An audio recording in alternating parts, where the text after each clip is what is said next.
Good morning, good morning, good morning.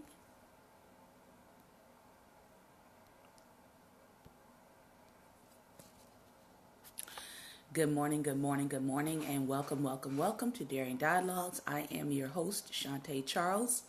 I hope that you all are having a great and wonderful day. Good morning, Bespoke. Good morning, Pastor Ben. Good morning, Lady Barbara. Thank you all for taking a moment to share this out, to tweet this out, to share with those who may be following on your page. Today is Finance and Wealth Building Friday.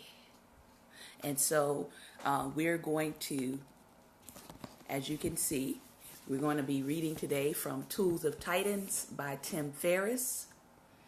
And this is a book that we are also going to continue into season 2. As you can see, it's quite the volume here. But we have been reading through it on our Fridays as needed. And we're going to hear some tips today from 2 entrepreneurs. And we're going to start out today with just a little section from Powernomics by Dr. Claude Anderson. If you don't have this book, I highly recommend that you get this book, especially if you are a Black business owner. You're looking to figure out how can you be better connected to the Black community. You're looking to figure out how you can better synergize what you're doing in business with other Black businesses. And you're looking for a plan that goes beyond talking points for Black America, but this is actually a strategic plan to empower Black America within the Society of American Life, American economic structure, and American culture. All right. So we are going to read just a snippet today from Powernomics, but I do recommend that you pick up the book yourself because if you know anything about economics and systems, sometimes you can't get the full picture by just reading pieces of it, which I have been doing. So I do recommend that you get the book. I want to talk real quick also about something that really blessed me this morning that I woke up to, which was such an encouragement. A gentleman on my Facebook page, he's a Facebook friend. He is an entrepreneur, so I do recommend that you check him out. His name is Antonio Neal, Antonio, Antonio Neal, Neal. And Antonio Neal lives in Tennessee. He's a award-winning musician, but he also has a family business where he is actually practicing some of the principles of Powernomics. Well, over in Tennessee, there was a storm that came through that left them without power. And during that time, during that storm recently, I believe it happened last week, someone broke in and stole all of his equipment. We're talking video cameras, tripods, all that kind of stuff that Antonio uses to run his family business. He's actually put his 2 sons and daughters to work with him. And so, what they were doing was having to do with the digital world, having to do with commercials and filming. They were, doing commercials and things like that for local businesses, and all of their equipment was stolen. And so a friend of his put up a GoFundMe page, and I shared the page as well. But I shared it also with some people way above my head, right, who have the power to maybe gather more people around helping him to get his equipment back. And I woke up this morning to actually see one of those people had actually shared it with his network of business owners, which is much larger than mine.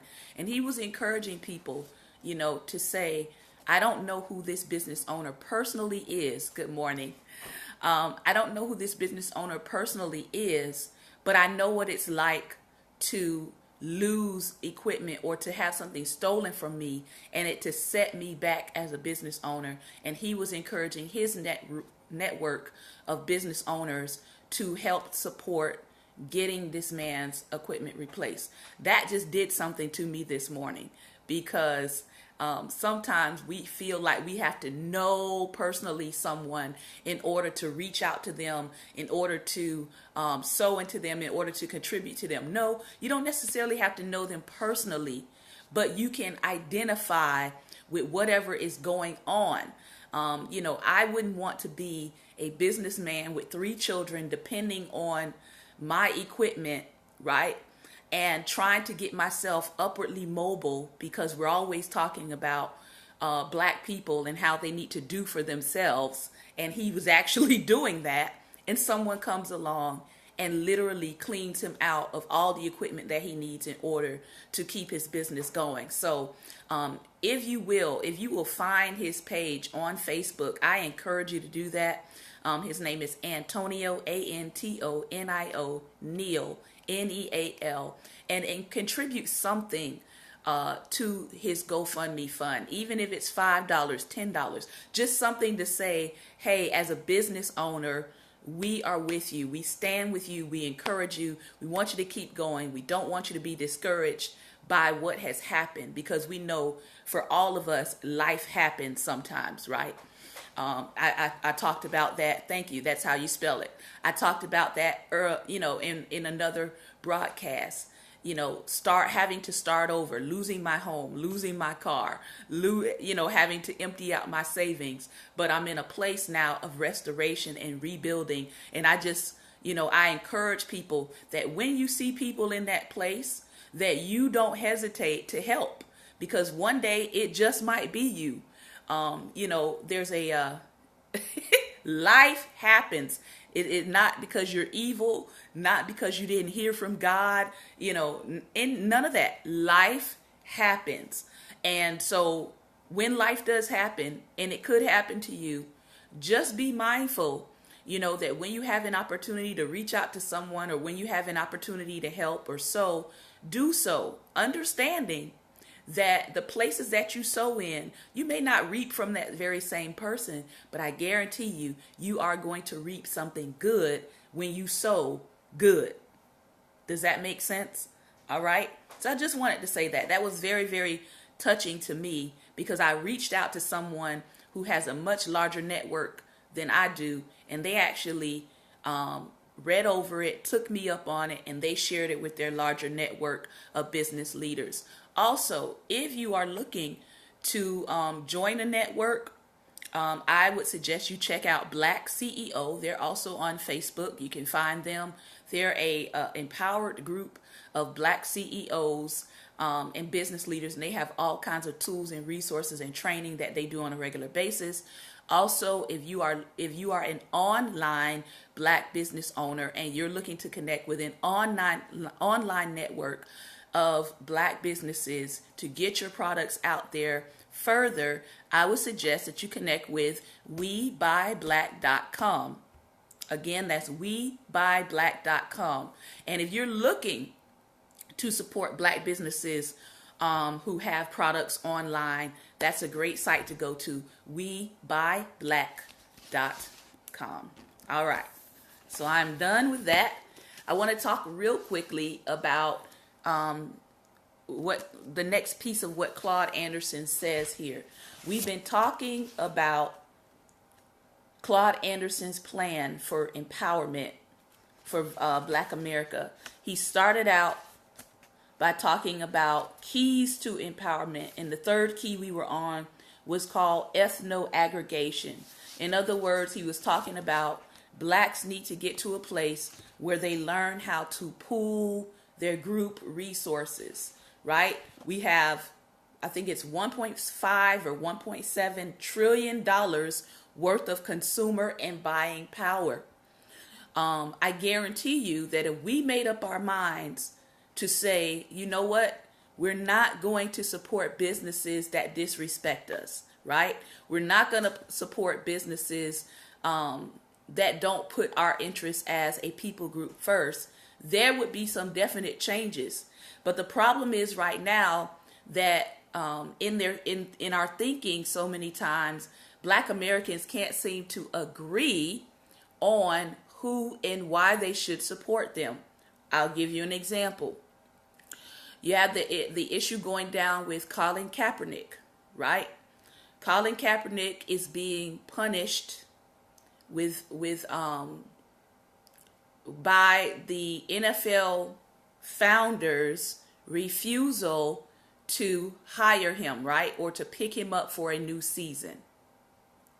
All right. If you look at how many African Americans spend money on tickets, on paraphernalia, we know that African Americans, according to data, watch the most television, consume the most television out of any people group. If African Americans just said, we're not going to watch the NFL games this season, there would be a response. Why?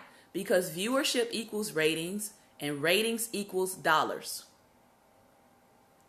But right now we don't have Black Americans who can come to a consensus and realize that at this moment in time, it's more important to show solidarity, that you're not going to silence us concerning injustice, than it is to watch men throw a football. I'm just saying. So I look at that. I look at the fact that, good morning, Apostle. I look at the fact that if we really stood together, I don't necessarily have to agree with everything you do as a Black person, right? But if we agreed on one issue that Black America is willing to tackle and willing to boycott on a wide scale, we would see some results and we would see some response. I'll give you another example.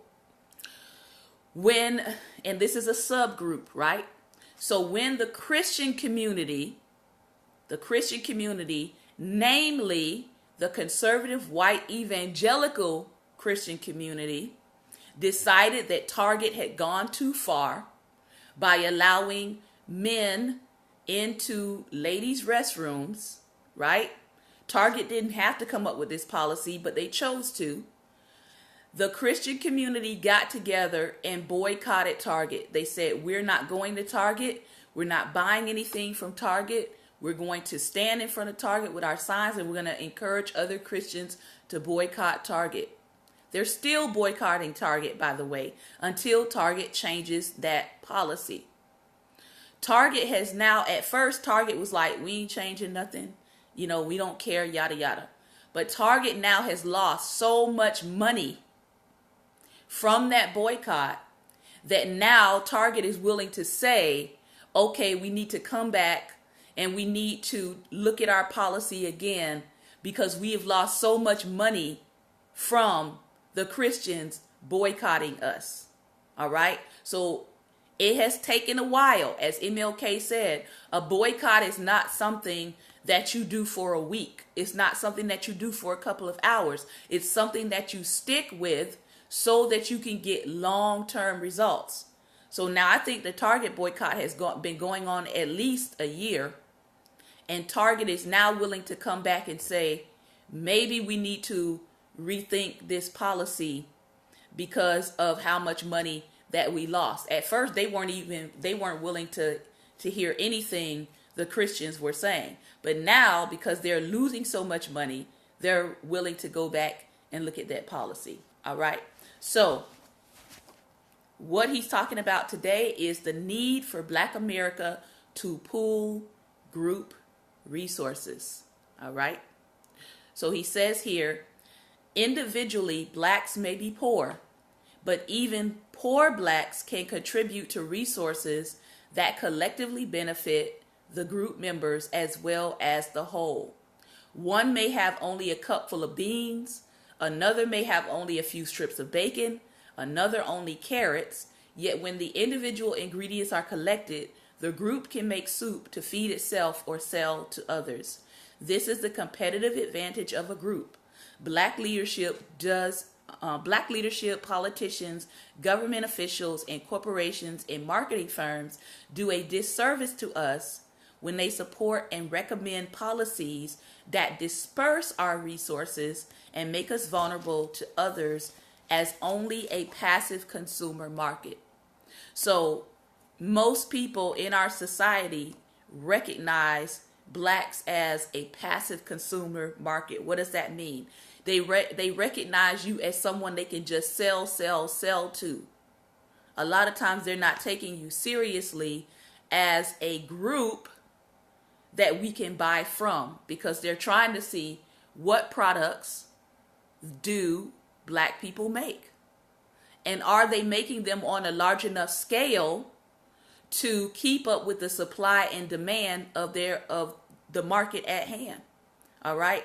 So one of the things that has been encouraging me is to see more black businesses begin to open up and supply people with products that are what I call basic needs. So now you have lots of grocery stores are starting to open up, black restaurants. There are new black restaurants that are starting to open up, and I see that as a positive step forward, because remember, you want to supply things that people actually need. I know we want to sell t-shirts and shea butter, but guess what? People need things that you have to start thinking about products that everybody needs: water, energy, food, electricity. Okay?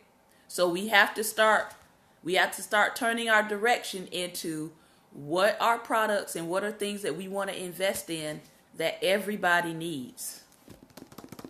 Nothing wrong with a t-shirt business, but I'm going to need fresh fruit and vegetables before I need another t-shirt. Amen. All right. So he has a section here called Moving Towards Voluntary Separation. Regrouping black people through ethno-aggregation is necessary to counter the effects of individualism, which teaches blacks to oppose each other rather than pool our resources and cooperate with one another. Ethno-aggregation would begin to give blacks a powerful political and economic base. To this end, while serving as the education advisor to the then Florida Governor Reuben Askew during the times of integration, I always stressed the importance of blacks retaining their communities and educational institutions, and that the state of Florida should not place the burden of integration on the shoulders of black people. While speaking out on the issue of school integration, I said to an audience that black people should not have to leave their communities to find quality schools, homes, or consumer products. After my speech, a concerned Southern gentleman, white, approached me and said, "Dr. Anderson, after listening to you, I am more confused than ever about what black people want. On one hand, you have Reverend Martin Luther King pushing for integration. On the other hand, you have Malcolm X pushing for separation. Which end of the stick do black people want?" I answered that we did not want either end of the stick. We want the same rights and privileges that every other group has. The right to choose. The right to choose when we will integrate and when we will separate. I asked the gentleman, have you ever asked the Indians, the Hispanics, the Latinos, the Jews, the Arabs, even the LGBT, women or Asians, what end of the stick they want? The gentleman shook his head and said, "You are right. You all should have that right. I've just never thought about it like that." And most Americans have probably never thought about it like that either. Black people have an obligation to come together as a group in their own best interest. America should be neither threatened nor puzzled by the thought that blacks would not want to be forced into a choice either. Blacks in America are the only ethnic or racial group that continues to wrestle with a debate over integration versus segregation, when in fact, neither one has to be accepted. As long as people are not forced to separate sectors and no group has a monopolistic control of the resources, there's nothing wrong with separating when you need to and integrating when you need to. Groups do not have to hate and exploit each other simply because they are informally divided. The failure of integration is tragic, especially when one considers that among all of the so-called minorities, only blacks have openly pursued integration. Latinos, Asians, Arabs, Jews, all of whom are members of the majority society, are also committed to maintaining their own separate communities and organizations, even though they have the option of assimilating. Though ethnic immigrants are included in this nation's definition of minority and are eligible for affirmative action assistance, the majority society, listen, does not require them to integrate their people or their resources. If they do not have to integrate to be acceptable, why do black people? Would not a voluntary return to some form of aggregation provide Black America some of the strength of other racial groups and ethnics? For example, Jews tried integration in Europe, but it did not work. Later, when they were forced into ghettos, because that's where the term came from, in various European cities, as horrible as the situation was, they found one advantage. Being separated from the rest of the population made them more self-reliant, more productive, and more committed to preserving their group's unity, culture, and wealth at all costs. Aggregating around our own assets and self-interest can do the same. An ethno-aggregation paradigm has the task of recapturing and concentrating Black cultural resources scattered by the integration process. This process took away our sense of community, leadership, talent, brain power, labor, disposable income, athletes, entertainers, business and professional middle class, and cultural assets.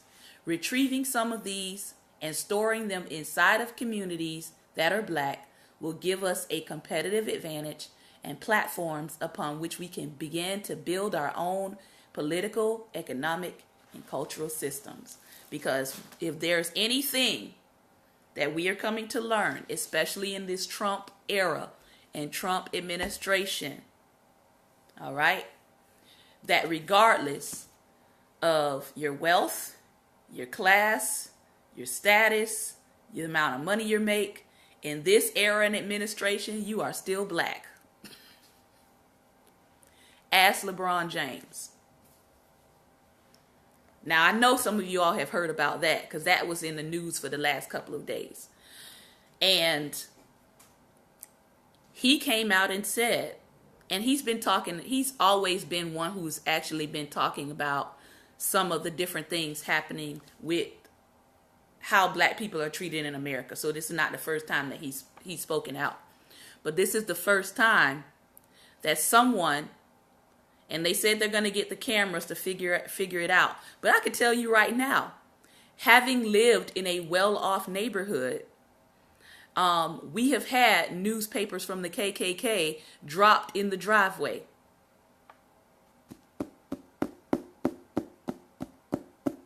Okay, let me look up. Let me look at the ceiling. Oh, yes, ma'am. In 2012, the neighborhood we were living in wanted to let us know that there was some Klansmen on the block. So, in the society in which we live in, there are still people who live right next door to you. They may not wear a hood, but the mentality is still there. So while people are saying, Yeah, hate is bold. While people are saying, oh, LeBron, he really shouldn't be talking about this. He's wealthy. This really doesn't impact him. No, ma'am. No, sir. MLK was upper middle class. He came from an upper middle class family. And that still didn't stop somebody from putting a bullet in him. I'll wait. So we can't just say, oh, because this black person lives in a better neighborhood or they have more money, that they shouldn't be worried about or they shouldn't be concerned about racism. Because while they're still searching for the tape, I'm just going to say, I believe one of his neighbors probably did it. If it's a summer home and it's a very well-off neighborhood, I'm quite sure the people in his neighborhood knows that he lives there. If you watch the news report, everybody was shocked that LeBron James had this home. So that means there weren't very many people that actually knew that that was his home. So out of all the homes in the neighborhood, you mean to tell me they picked the one home of the wealthy black man who's a basketball player and spray painted NIGGER across his fence? All that was the neighbors letting him know, we know who you are. And by the way, no amount of money is going to make us think differently about who you are. As Paul Mooney said, he might have gotten his Negro card, his Negro check. Because for some people in our society, it does not matter how wealthy you become. It does not matter how talented or gifted you are. In their eyes, attached to a peanut brain, you are inferior to them. And they will come out and they will try to remind you of what they think about you. Okay? So, again, it behooves black Americans, wealthy or not, upper class or not, to come together, to pool our resources together, especially in the era that we are in. This is really not an option. Because what's about to go down, all of the civil rights protections that they are now rolling back. Okay? I know people are focused on the whole Kathy Griffith thing and what she did, the image that she put up with Trump. But while people are focused on that, it's called sleight of hand. While you're focused on this, here's the laws and policies that are actually being changed in the background that we're not focusing on. And by the time you do focus on it, exactly, race wars are already here. And I know this is not today's topic, but let me just say this. It is very obvious, if anybody's been paying attention, it's very obvious that white supremacists have already gotten together and declared an unofficial war on black America. You mean to tell me within this last week, there's been at least four white supremacist attacks? And most of them are not with guns. So what does that tell you? They're already talking about how they're going to attack people of color, people of a different religion than them, people of a different sexual orientation. They're already doing it. And they're specifically choosing not to use guns. There was a gentleman who came right here into the District of Columbia to the Trump Hotel. Somebody gave a tip from where he was from, I think Pennsylvania or Philly, one of those areas, that he was driving into the Trump Hotel. He drove into D.C. with an AR-15 rifle and a handgun. Came to the hotel. Now everybody thinks that he came to the hotel to possibly attack the president. No, that's not necessarily true. There's more than Trump that goes to that hotel. All right. So we just have to, as I was sharing last night with some ministers and leaders, we just have to be careful. We do. We have to be careful in the age that we're living in, and we have to be smarter, and we have to pay attention to our environment and what is going on around us. Pay attention. Yes, he that dwells in the secret place of the Most High shall abide under the shadow of the Almighty. But God also gives us wisdom, natural wisdom, to pay attention to our surroundings. All right? So, the reality is, now is the time to unify around shared goals, around economic empowerment, around educational empowerment for your children. Because what is coming down the pipeline, yes, watch and pray. What is coming down the pipeline is not going to be cute. And I really am concerned about the students who are still in a school environment in the age of Trump. I am. Parents, please pay more attention to what is happening in your school. They are criminalizing, policies are being written, they are criminalizing normal childhood behavior. All right? It's called ruining your child's future before they can ever get out of high school. So I'm not talking about what I heard, I'm talking about what I know. Okay? Let's go into, we're going to stop here and we're going to end this with part 1. Part 2, we're going to go into tools of Titans, and we're going to talk about some business and life hacks and tips from 2 entrepreneurs that will hopefully help you in your business endeavors. All right. This is part 1. We'll be back in 60 seconds with Daring Dialogues part 2 for today.